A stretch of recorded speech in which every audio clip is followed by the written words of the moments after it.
You know, as we begin to think about goals and dreams, given my circumstances, born in an abandoned building on a floor, being adopted, being labeled educable mentally retarded, failing twice in school, no college training, never worked for a major corporation, to believe that I had something of value. Have you ever thought about something you wanted to do and you talk yourself out of it? It's very important to realize that I found that most people fail in life, not because they aim too high and miss.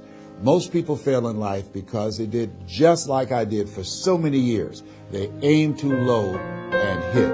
They didn't believe in themselves.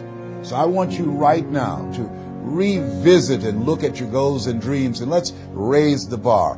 And I want you to say with me, it's possible. It's possible. It's possible. I can do this. I can make this happen. No matter how bad it is or how bad it gets, I'm going to make it. It's possible.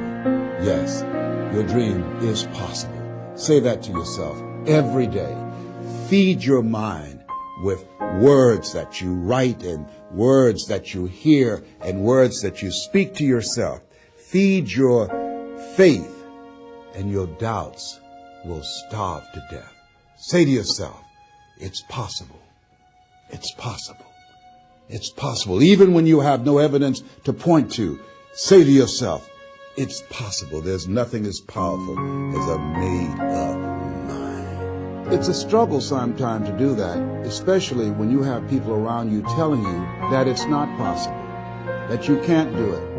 And they're constantly pointing out your failures of the past, constantly reminding you of all of the things that you don't have going for you. I'm reminded of the story of the two little boys that were playing on some ice during the winter.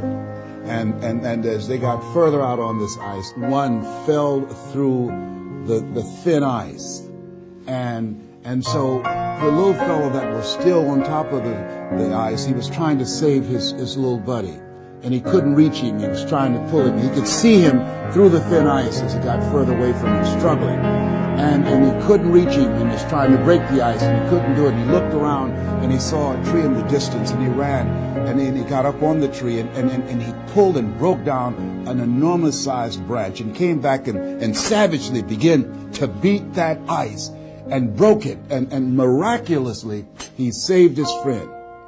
And when the paramedics came, and they were able to revive this little boy, they were scratching their heads. They're trying to figure this out. Said, how could this little pruny fellow go up in a tree and break off a branch this size and then come back and beat and break the ice and save his friend? They thought it was just miraculous. It was baffling. And an old guy who was there said, I can tell you how he did it. And they said, how? How did he do it? And he said, there was no one here to tell him that he couldn't do it.